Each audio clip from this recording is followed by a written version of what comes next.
بسم اللہ الرحمن الرحیم۔ ایم کیو وائس کے تمام عزیز دوستوں السلام علیکم۔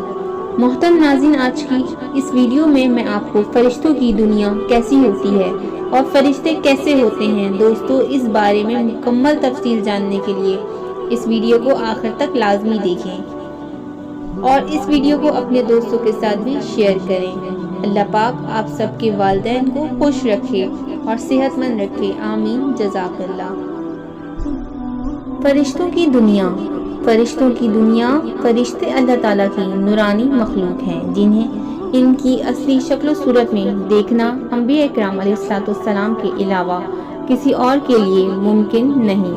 یہی وجہ ہے کہ ہمارے ارد گرد لا تعداد فرشتے اپنے کاموں میں مصروف ہیں، مگر ہمیں وہ دکھائی نہیں دیتے۔ اگر وہ انسانی شکل اختیار کر کے ہمارے سامنے آئیں تو پھر انہیں دیکھنا ممکن ہے۔ فرشتوں کے پر، فرشتوں میں بعض کے 2 پر ہیں اور بعض کے 600 پر ہیں۔ قرآن کریم میں ارشاد پاک ہے کہ اللہ تعالیٰ ہی کے لیے تمام تعریفیں ہیں جو آسمان اور زمین کا پیدا کرنے والا ہے اور 2 3 4 پروں والے فرشتوں کا اپنا قاصد پیغمبر بنانے والا ہے۔ بعض روایت کے مطابق جبریل امین علیہ السلام کے 600 پر دیکھے گئے ہیں۔ ہر پر نے آسمان کو گھیر رکھا تھا۔ فرشتوں کی قد و قامت۔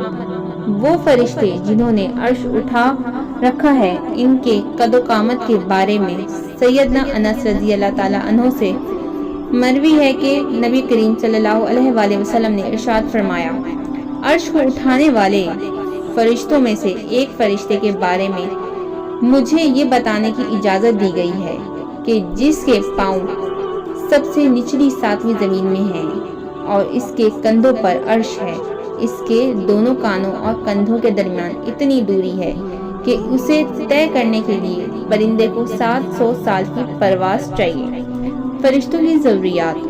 اللہ تعالیٰ نے فرشتوں میں شادی بیاہ کی حاجت نہیں رکھی، اس طرح انہیں کھانے پینے سے بھی بے نیاز کر دیا ہے۔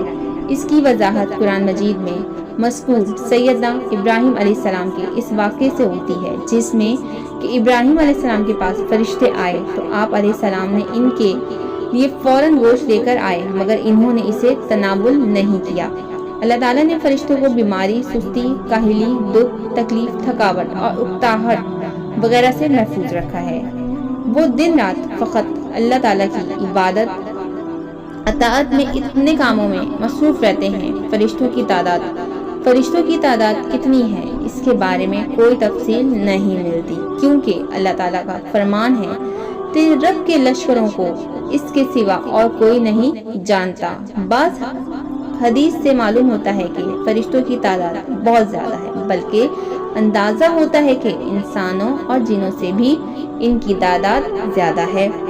سیدنا ابو ذر رضی اللہ تعالیٰ عنہ سے مروی ہے کہ اللہ کے رسول صلی اللہ علیہ وآلہ وسلم نے فرمایا، آسمانوں میں کہیں 4 انگلیاں جگہ بھی ایسی نہیں جہاں کوئی نہ کوئی فرشتہ سجدہ ریز نہ ہو۔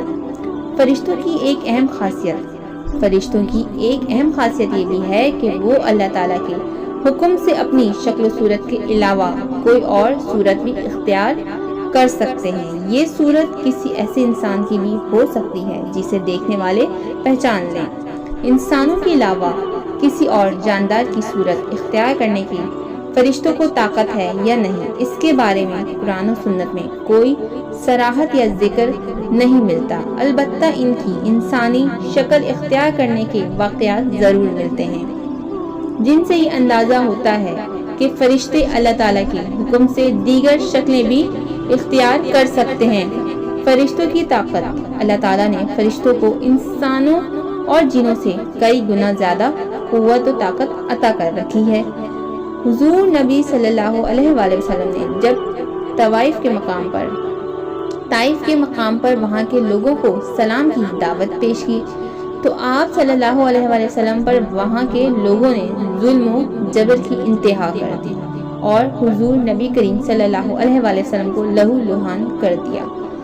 تو اس مقام پر سیدنا جبریل علیہ امین علیہ السلام تشریف لائے۔ انہوں نے آواز دی اور کہا کہ اللہ تعالیٰ حضور نبی کریم صلی اللہ علیہ وآلہ وسلم کے بارے میں آپ کی قوم کی باتیں سن چکا ہوں، جو انہوں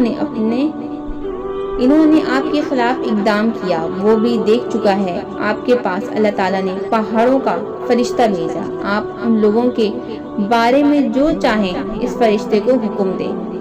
اس کے بعد پہاڑوں کا فرشتہ مخاطب ہوا، اس نے حضور نبی کریم صلی اللہ علیہ وآلہ وسلم کو سلام کیا، پھر عرض کی، اے اللہ کے رسول، آپ جو حکم دیں گے میں اس کی تعمیل کروں گا۔ اگر آپ چاہیں گے تو میں دونوں طرف کے پہاڑوں کو ان پر لا کر ملا دوں گا، جن سے یہ پس جائیں گے۔ فرشتوں کا نظم و ضبط، فرشتے اپنے ہر کام میں نظم و ضبط کی پابندی کرتے ہیں، جس میں کسی قسم کی کمی بیشی یا سستی یا کاہلی وغیرہ کا مظاہرہ نہیں کرتے۔ جن فرشتوں کی جب اور جہاں جو ڈیوٹی ہوتی ہے وہ اس طرح کرتے ہیں، وہ اس وقت وہاں پہنچ جاتے ہیں اور اسے آسان طریقے سے سر انجام دیتے ہیں۔ فرشتوں کی موت، جس طرح انسانوں کی پیدائش اور موت کے مختلف مراحل ہوتے ہیں، فرشتوں کے لیے بھی یہ مراحل نہیں ہے، یعنی دنیا میں نئے انسان پیدا ہوتے ہیں اور پہلے موجود انسان فوت ہوتے رہتے ہیں۔ لیکن اس کے برعکس جب اللہ تعالیٰ نے فرشتوں کو پیدا کیا تب سے وہ زندہ ہیں اور قیامت قائم ہونے تک جب تک اللہ پاک چاہیں گے وہ زندہ رہیں گے، تب تک اللہ تعالیٰ کی طرف سے انہیں جو ذمہ داریاں دی گئی ہیں انہیں آسان طریقے سے وہ پورا کرتے رہیں گے۔ لیکن جب قیامت آئے گی تو یہ فرشتے بھی موت سے دوچار ہوں گے۔ پھر ایک ایسا وقت آئے گا جب کائنات میں اللہ تعالیٰ کے علاوہ کوئی چیز زندہ نہ رہے گی۔ اسی صورتحال کو قرآن مجید میں اس طرح بیان کیا گیا ہے، زمین پر جو ہیں نہیں ہے، یعنی دنیا میں نئے انسان پیدا ہوتے ہیں اور پہلے موجود انسان فوت ہوتے رہتے ہیں۔ لیکن اس کے برعکس جب اللہ تعالیٰ نے فرشتوں کو پیدا کیا تب سے وہ زندہ ہیں اور قیامت قائم ہونے تک جب تک اللہ پاک چاہیں گے وہ زندہ رہیں گے، تب تک اللہ تعالیٰ کی طرف سے انہیں جو ذمہ داریاں دی گئی ہیں انہیں آسان طریقے سے وہ پورا کرتے رہیں گے۔ لیکن جب قیامت آئے گی تو یہ فرشتے بھی موت سے دوچار ہوں گے۔ پھر ایک ایسا وقت آئے گا جب کائنات میں اللہ تعالیٰ کے علاوہ کوئی چیز زندہ نہ رہے گی۔ اسی صورتحال کو قرآن مجید میں اس طرح بیان کیا گیا ہے، زمین پر جو ہیں سب فنا ہونے والے ہیں، صرف تیرے رب کی ذات جو عظمت اور عزت والی ہے وہی باقی رہ جائے گی۔ اسی طرح ایک اور مقام پر ارشاد ہوا ہے کہ ہر نفس کو مرنا ہے۔ میرے چینل پر اسی طرح کی مزید معلوماتی ویڈیو دیکھنے کے لیے میرے چینل کو لائک، سبسکرائب، کمنٹ کریں۔ اللہ نگہبان، اللہ حافظ۔